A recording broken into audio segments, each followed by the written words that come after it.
Hi అండి, welcome to Valli tailoring world.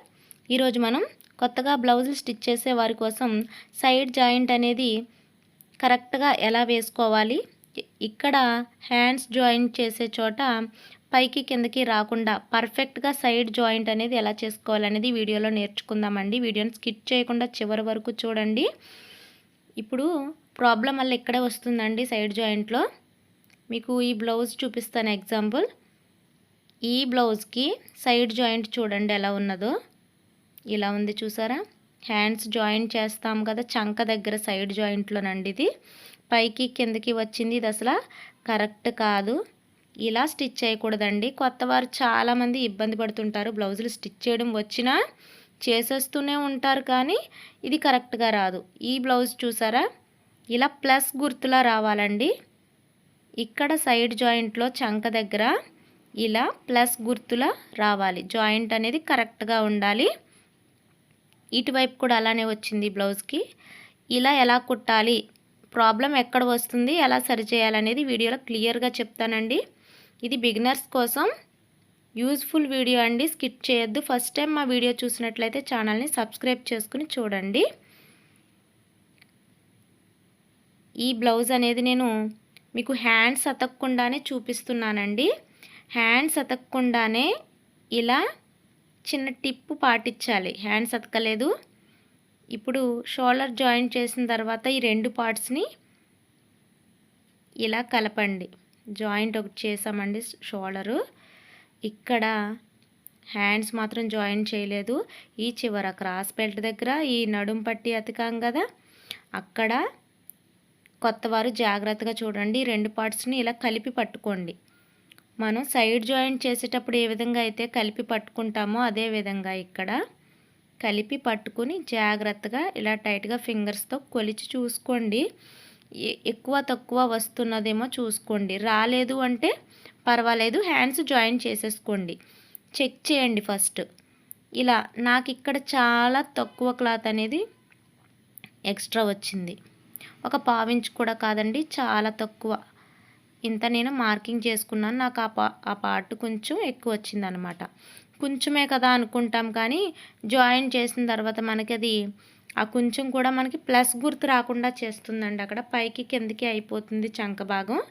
మనం ఆ కొంచెం భాగమే కట్ చేయాలండి, మధ్యలోంచి కట్ చేయకూడదు. ఎక్కడైతే ఎక్స్ట్రా ఉందో ఆ కొంచెంగానే కట్ చేసుకోవాలి. ఇది మనం ఎప్పుడు చేయాలంటే హ్యాండ్స్ జాయింట్ చేయకుండానే చేయాలండి. షోల్డర్ మాత్రమే జాయింట్ చేస్తాం చూసారా, అప్పుడు ఈ సైడ్ అనేది కొలుచుకోవాలి. ఇప్పుడు మనకి ఇక్కడ కరెక్ట్ అయిపోయింది కదా. హ్యాండ్స్ నార్మల్గా స్టిచ్ చేసేసుకోండి. మీకు తెలుసు కదా హ్యాండ్స్ స్టిచ్ చేయడం. నేను వీడియో లెంత్ ఎక్కువ అవుతుందని చూపించట్లేదు. ఇంకొక సైడ్ నేను హ్యాండ్ స్టిచ్ చేసి ఉంచానండి, అది చూపిస్తున్నాను. సైడ్ జాయింట్ చేయడానికి ఇప్పుడు ఇలా రెడీ చేసుకుంటాం కదా.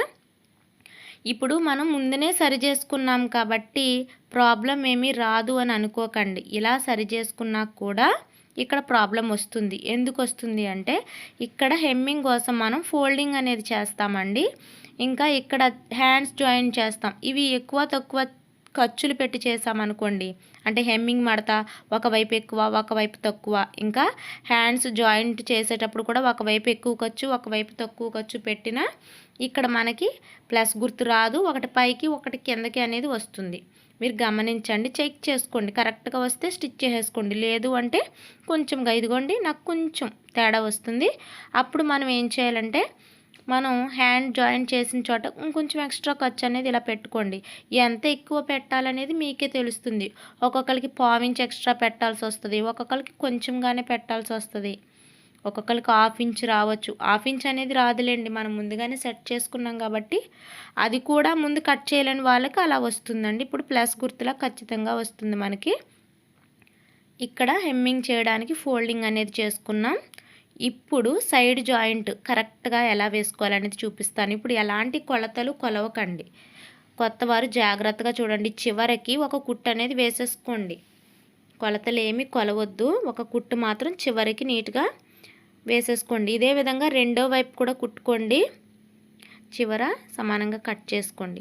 ఆ వైపు కూడా సేమ్ ఇలానే ఎలాంటి కొలతలు లేకుండా సైడు బాగా చివరికి ఒక కుట్టు అనేది వేసుకుంటూ రండి.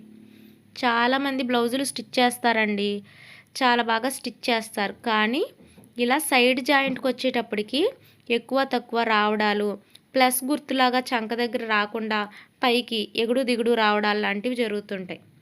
ఇప్పుడు మీకు ఆ ప్రాబ్లం ఎందుకు వస్తుందో అర్థమైంది కదా. ఇప్పుడు మనం ఆది బ్లౌజ్ తీసుకుందాం. మనం అటు ఇటు ఒక కుట్టు వేసుకున్నాం కదా, ఆది బ్లౌజ్ తీసుకొని ఈ తాళ్ళు పట్టి ముందు కాజాల పట్టి వదిలేసేయండి. వదిలేసి పక్క నుంచి కొలవండి, ఇలా టేప్తో టైట్గా కొలవండి. అలా ఉక్సులు పట్టి వరకు కొలిచి చూడండి ఎంత వచ్చినదో. నాకు 33 ఫుల్గా రాలేదండి, ఒక పావించి తగ్గింది. అంటే 33కి ఒక పావించి తక్కువ ఉందండి, పావు తక్కువ 33. ఇప్పుడు సేమ్ మనం కుట్టిన బ్లౌజ్ని కూడా అలాగే కాజాల పట్టి వదిలేసి కొలవండి. ఇదిగోండి, ఇది మనకు కొలత కావాలి. పావు తక్కువ 33 కావాలి మనకి. ఎక్స్ట్రా ఎంత ఉన్నదో ఒకసారి చెక్ చేసుకుందాం. ఈ పావు పక్కన పెట్టేసి 1 2 3 4 ప్లస్ ఇంకా హాఫ్ ఉందండి, 4.5 ఉంది ఇక్కడికి ఎక్స్ట్రా. ఈ వదిలేసిన పావు ఒకటి 4.5 ప్లస్ పావు అంటే ఇది పావు తక్కువ 5 వస్తుందండి నాకు ఎక్స్ట్రా క్లాత్. మొత్తం మనకు కావాల్సిన దానికన్నా పావు తక్కువ 5ని ఇలా ఫోల్డింగ్ చేయండి 4 మడతలు. మీకు అర్థమైంది కదా. ఈ పావు తక్కువ 5 ఎక్స్ట్రా క్లాత్ అండి, దీన్ని 4 మడతలు వేయండి. ఇది 4 మడతలు ఎందుకు వేయమన్నానో మీకు చెప్తాను. ఇక్కడ ఇటువైపు అటువైపు, ఇక్కడ ఇటువైపు అటువైపు, అంటే 4 చోట్ల మనం కొలతను తగ్గిస్తాం కుట్టు వేసి. అందుకని ఈ పావు తక్కువ 5 ఎక్స్ట్రా వచ్చిన కొలతని మీకు ఎంత వస్తే అంత, 6 వస్తే 6ని 4 మడతలు వేయండి, 5 వస్తే 5ని 4 మడతలు వేయండి. ఈ 4 మడతలని ఫోల్డింగ్ని తీసుకొని చివరి కుట్టు వేసాం కదా, ఈ కుట్టు దగ్గర ఇలా ఎగ్జాక్ట్ ఇలా పెట్టి మార్క్ చేసుకోండి. నేను కొత్త వారి కోసం వివరంగా చెప్తున్నానండి. ఇది నేను ఈ మెథడ్లో స్టిచ్ చేస్తానండి. మీరు ఇలా చేస్తే లూజు టైటు రాదు. ఇంకా మీకు అర్థమైంది కదా. ఈ ఫోల్డింగ్ మడతని కరెక్ట్గా కుట్టు దగ్గర పెట్టి మార్క్ చేయండి. ఇక్కడికి సేమ్ ఇదేలా వెనక్కి తిప్పి ఇంకొక మార్కింగ్ చేసేయండి దాని స్ట్రైట్గా. అలానే ఇటువైపు కూడా మనం ఫోల్డింగ్ చేసిన టేపుని పెట్టేసుకోవచ్చు, లేకపోతే దీన్ని బేస్ చేసుకుని ఇదిగోండి ఈ కుట్టు మీద కుట్టు వచ్చేలా సెట్ చేసుకుని మార్కింగ్ తిన్నంగా మార్కింగ్ వచ్చేలాగా సెట్ చేసుకోండి. లేదా ఇందాక మడిచిన ఫోల్డింగ్ ఉంది కదా టేప్ ఫోల్డింగు, ఆ ఫోల్డింగ్తో అన్నా చేసుకోవచ్చు అండి, ఇలా కూడా చేసుకోవచ్చు. ఇలా ఎలా అయితే మొత్తం 4 పక్కల ఇలా మనం మార్కింగ్ అనేది చేసుకుంటాం. ఇంతవరకు మనం స్టిచ్చింగ్ చేసుకుంటే మనకి నడుము లూజ్ కరెక్ట్గా సరిపోతుందన్నమాట. ఇప్పుడు చంక లూజు, హ్యాండ్ చివరి లూజ్ అనేది మార్కింగ్ చేసుకోవాలి. చంక లూజ్ వచ్చేసి మనం ఈ పార్ట్ ఎటువైపు ఉన్నదో చూసుకుందాం. ఇది బ్యాక్ పార్ట్ అండి, బ్లౌజ్ యొక్క బ్యాక్ పార్ట్ కాబట్టి ఆది బ్లౌజ్ తీసుకుని ఆది బ్లౌజ్ కూడా బ్లౌజ్ యొక్క బ్యాక్ పార్ట్ అనేది తీసుకుని ఈ పార్ట్ని ఇలా చెక్ చేసుకోవాలి. ఇలా షోల్డర్ జాయింట్ చేసాం కదా పైన, అక్కడి నుంచి స్టార్ట్ చేయండి. ఇలా ఖర్చు ఉంది కదా, హ్యాండ్స్ జాయింట్ చేసిన ఖర్చుని ఇలా ఫింగర్స్తో టైట్గా పట్టుకొని చక్కగా ఇలా కుట్టు చివరికి ఎక్కడ ఉందో చూసుకుని మార్కింగ్ చేసుకోండి. మీకు అర్థమైంది కదండి. 1కి 2 సార్లు చూడండి.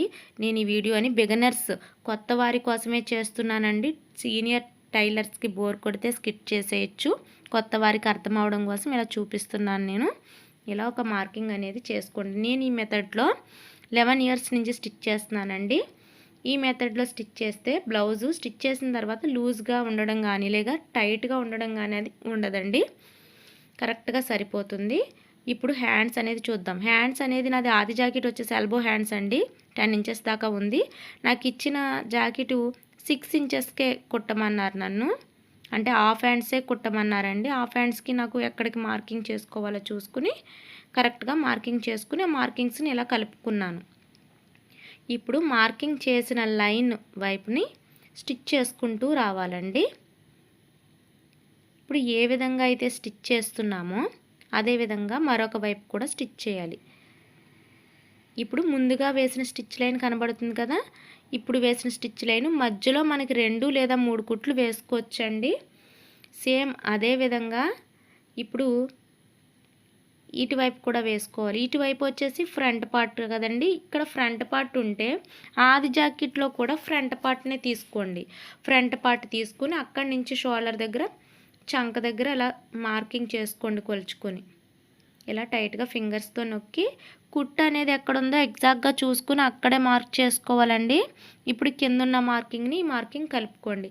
ఇప్పుడు హ్యాండ్స్ అనేది లూజ్ చెక్ చేసుకోవాలి. ఈ ఎల్బో హ్యాండ్స్ అయినా సరే మనకి ఎంతవరకు కావాలో అంతవరకే హైట్కి చూసుకుని మార్క్ చేసుకోండి. ఇదిగోండి ఇక్కడికి ఉంది మన హైట్ బ్లౌజు. హ్యాండ్ వచ్చేసి ఈ హైట్లో ఉంది కదా, ఇక్కడ లూజ్ ఎంత ఉన్నదో ఒకసారి చూసుకొని అక్కడ మార్క్ చేసుకోవడమే. ఈ మార్కింగ్స్ని ఇలా కలిపేసుకోండి. ఇప్పుడు దీనిపై ఒక కుట్టు అనేది వేసుకోండి.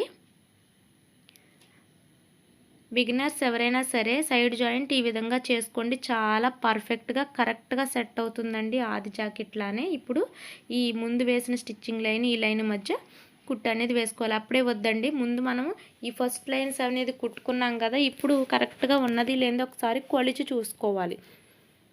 ఫస్ట్ మెజర్ చేసిన కుట్టిన లైన్స్ని కొలిచి చూసుకుందాం.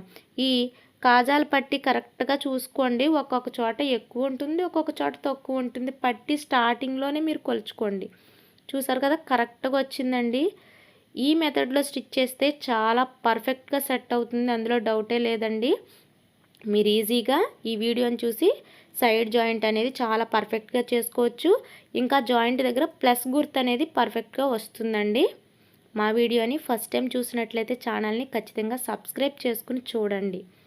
ఇక్కడ మనకి కావలసిన విధంగా 1 లేదా 2 లేదా 3 కుట్లు అనేది వేసుకుని ఈ చివర ఫినిషింగ్ కట్ చేసుకోవాలి. ఇక్కడ మనం ఓవర్లాక్ ఫినిషింగ్ చేసుకోవచ్చండి.